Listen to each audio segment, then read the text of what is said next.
नमस्कार बंधुरा नीलगोपाल एकाडेमिर पक्ष থেকে আপনাদের স্বাগত জানাই আরও একটি গুরুত্বপূর্ণ আপডেট নিয়ে আমি আপনাদের সামনে হাজির হয়েছি। বন্ধুরা আজকে যে বিষয়টি নিয়ে আলোচনা করব সেটি হলো লিনাক্স সিস্টেম সফটওয়্যার কেন আইসিটি প্রজেক্টের সিলেবাসে অন্তর্ভুক্ত করা হয়েছে। আপনারা জানেন যে উইন্ডোজ সিস্টেম সফটওয়্যার বর্তমানে বিভিন্ন কর্মক্ষেত্রে বেশি ব্যবহৃত হয়। স্কুল কলেজ থেকে শুরু করে বিভিন্ন বড় বড় আইটি সেক্টরগুলোতে পর্যন্ত এই উইন্ডোজ সিস্টেম সফটওয়্যারে বেশি পরিমাণে ব্যবহৃত হয়। তা সত্ত্বেও কেন সরকারের তরফ থেকে এই লিনাক্স সিস্টেম সফটওয়্যারকে আইসিটি প্রজেক্টের অন্তর্ভুক্ত করা হয়েছে সিলেবাসে, এই বিষয় নিয়ে আজকের ভিডিওতে বিস্তারিত আলোচনা করব। সো বন্ধুরা ভিডিওটি শুরু থেকে শেষ পর্যন্ত স্কিপ না করে অবশ্যই দেখবেন। আর ভিডিও শুরু করার আগে আপনাদেরকে ছোট্ট একটি রিকোয়েস্ট, আপনি যদি আমার চ্যানেল নতুন এসে থাকেন তাহলে অবশ্যই সাবস্ক্রাইব করুন ও পাশে দেওয়া বেল আইকনে ক্লিক করতে ভুলবেন না পরবর্তী নতুন ভিডিও নোটিফিকেশন পাওয়ার জন্য। চলুন বন্ধুরা ভিডিওটি শুরু করা যাক। বন্ধুরা এই লিনাক্স সিস্টেম সফটওয়্যার কী কী সুবিধা রয়েছে, যেই সুবিধার জন্য এই লিনাক্স সিস্টেম সফটওয়্যারকে আইসিটি প্রজেক্ট, এটা গুরুত্বপূর্ণ প্রজেক্ট আইসিটি প্রজেক্ট, এই আইসিটি প্রজেক্টের সিলেবাসে অন্তর্ভুক্ত করা হয়েছে। কেন 5 থেকে 12 পর্যন্ত এই লিনাক্স সফটওয়্যারের ওপরেই সিলেবাস তৈরি করা হয়েছে। তো লিনাক্সের কী কী সুবিধা রয়েছে? প্রথম সুবিধা, লিনাক্স সিস্টেম সফটওয়্যার একটা ওপেন সোর্স সফটওয়্যার। হ্যাঁ বন্ধুরা, এর নির্দিষ্ট কোনো প্রোডাক্ট কি নেই, এটা আপনি বিনামূল্যে অনলাইন থেকে ইন্টারনেট থেকে ডাউনলোড করে যে কোনো কম্পিউটার ইনস্টল করতে পারবেন, স্বচ্ছন্দে চলবে। শুধু 500 জিবি হার্ড ডিস্ক হলেই চলবে। 500 জিবি হার্ড ডিস্ক হলেই এই লিনাক্স সিস্টেম সফটওয়্যার স্বচ্ছন্দে আপনি ইনস্টল করতে পারবেন এবং এখানে যাবতীয় কিন্তু কাজ করতে পারবেন। ইন্টারনেটের কাজ থেকে শুরু করে যে কোনো অফিসিয়ালি কাজ আপনি এখানে করতে পারবেন। এরপরে আসি, এখানে ভাইরাস খুবই কম হয়। হ্যাঁ বন্ধুরা, লিনাক্স সিস্টেম সফটওয়্যারে ভাইরাস দ্বারা আক্রান্ত খুবই কম হয়, যেখানে উইন্ডোজ সিস্টেম সফটওয়্যারে যদি বেশি পরিমাণে ইন্টারনেট ইউজ করা হয় সেক্ষেত্রে কিন্তু অনেক ক্ষেত্রেই ভাইরাস দ্বারা আক্রান্ত হয় উইন্ডোজ সিস্টেম সফটওয়্যার। কিন্তু এই লিনাক্স সিস্টেম সফটওয়্যার কিন্তু ভাইরাস দ্বারা আক্রান্ত হয় না বললেই চলে। এবার আসি সবচেয়ে গুরুত্বপূর্ণ পয়েন্ট, সেটি হলো এই লিনাক্স সিস্টেম সফটওয়্যার সবচেয়ে বেশি ব্যবহৃত হয় বড় বড় আইটি সেক্টরগুলোতে। আর আপনারা জানেন যে আইটি সেক্টরগুলোতে প্রচুর পরিমাণে মানুষজন কাজ করে, বহু কাজ করে। কলকাতা আইটি সেক্টরগুলোতে প্রচুর পরিমাণে মানুষজন কিন্তু চাকরি করে।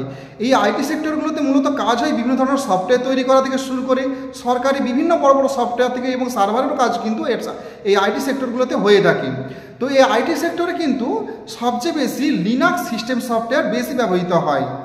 এছাড়াও এরপরে যে সবচেয়ে গুরুত্বপূর্ণ বিষয় সেটি হলো লিনাক্স সিস্টেম সফটওয়্যার বেশি সিকিউর। এর মানে হলো লিনাক্স সিস্টেম সফটওয়্যারে যদি আপনি কোনো তথ্য সঞ্চয় রাখেন সেটা উইন্ডোজের তুলনায় সবচেয়ে বেশি দিন পর্যন্ত কিন্তু সঞ্চিত রাখতে পারে। এবং লিনাক্স সিস্টেম সফটওয়্যারে পাসওয়ার্ডের ব্যবস্থা রয়েছে প্রতিটি ফাইলের ক্ষেত্রে। যদি আপনি চান যে কোনো ফাইল, সেটা LibreOffice Writer, LibreOffice Paint, LibreOffice Calc, যে কোনো জায়গায় আপনি কোনো ফাইল তৈরি করে সেটা পাসওয়ার্ড দিয়ে সেভ করে রাখতে পারবেন, যেটা উইন্ডোজে এই সুবিধা কিন্তু নেই। আপনি লিনাক্সে পাসওয়ার্ড দিয়ে সেভ করে দেন একবার, তাহলে আর কেউ কিন্তু সেই ফাইলটা কিন্তু আর ওপেন করতে পারবে না। এবার আসি পরবর্তী সবচেয়ে গুরুত্বপূর্ণ বিষয়, সেটা হলো লিনাক্স ইনস্টলেশন প্রসেস খুবই সহজ। হ্যাঁ বন্ধুরা, আপনারা জানেন যে আইসিটির ফার্স্ট ফেজ থেকে 4 ফেজ, এই 4টা ফেজে কিন্তু লিনাক্স সিস্টেম সফটওয়্যার কিন্তু রয়েছে। তা লিনাক্স সিস্টেম সফটওয়্যার কিন্তু কম্পিউটার ইনস্টল করা প্রসেস খুবই সহজ, যেখানে উইন্ডোজ সিস্টেম সফটওয়্যার কিন্তু খুবই জটিল। উইন্ডোজের ক্ষেত্রে আগে সিস্টেম সফটওয়্যারকে ইনস্টল করতে হয়, তারপরে আলাদা করে অ্যাপ্লিকেশন প্যাকেজগুলোকে আলাদা করে ইনস্টল করতে হয় উইন্ডোজের ক্ষেত্রে। কিন্তু লিনাক্সের ক্ষেত্রে একটি মাত্র সফটওয়্যার রয়েছে। আপনারা জানেন যারা এই মুহূর্তে ফার্স্ট পেজ থেকে 4 পেজে কর্মরত রয়েছেন, আপনাদের কাছে একটি করে পেন ড্রাইভ রয়েছে, সেই পেন ড্রাইভের মধ্যে লিনাক্স সফটওয়্যার রয়েছে। তো সে একটি মাত্র পেন ড্রাইভে যে সফটওয়্যারটি রয়েছে সেটা কম্পিউটার ইনস্টল করে দিলেই কাজ হয়ে যাবে। ওর মধ্যেই সিস্টেম সফটওয়্যার রয়েছে, ওর মধ্যেই অ্যাপ্লিকেশন সফটওয়্যার রয়েছে, সব কিন্তু একটা পেন ড্রাইভের মধ্যেই রয়েছে। আপনাকে আলাদা করে আর অন্য কোনো প্যাকেজ ইনস্টল করতে হবে না লিনাক্সের ক্ষেত্রে। লিনাক্স ইনস্টলেশন প্রসেস খুবই সহজ। এছাড়াও লিনাক্স কম্পিউটার যে স্পিড, এটা কিন্তু সবচেয়ে গুরুত্বপূর্ণ বিষয় একটা। লিনাক্স যে কম্পিউটার ইনস্টল করা থাকবে লিনাক্স সফটওয়্যার, সেখানে কিন্তু সেই কম্পিউটার স্পিড কিন্তু সবচাইতে বেশি হবে উইন্ডোজের তুলনায়। কারণ উইন্ডোজ বেশি র্যাম দখল করে নিয়ে কাজ করে, যেখানে লিনাক্স খুবই অল্প পরিমাণে র্যামের জায়গা দখল করে। বন্ধুরা এতগুলো সুবিধার মধ্যে সবচেয়ে উল্লেখযোগ্য এবং গুরুত্বপূর্ণ সুবিধা হলো লিনাক্স একটি ফ্রি ওপেন সোর্স সফটওয়্যার। যেহেতু এটা বিনামূল্যে পাওয়া যায়, এই জন্যই কিন্তু সরকারের তরফ থেকে বেশি পরিমাণে এই লিনাক্স সিস্টেম সফটওয়্যারটাকে আইসিটি প্রজেক্টের সিলেবাসে অন্তর্ভুক্ত করার জন্য বলেছেন।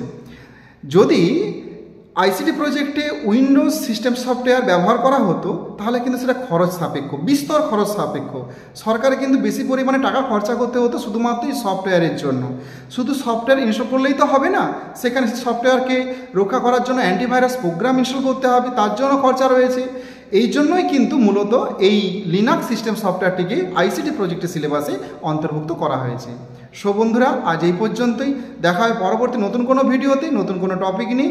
ততক্ষণ আপনারা প্রত্যেকে ভালো থাকুন, সুস্থ থাকুন। Best of luck.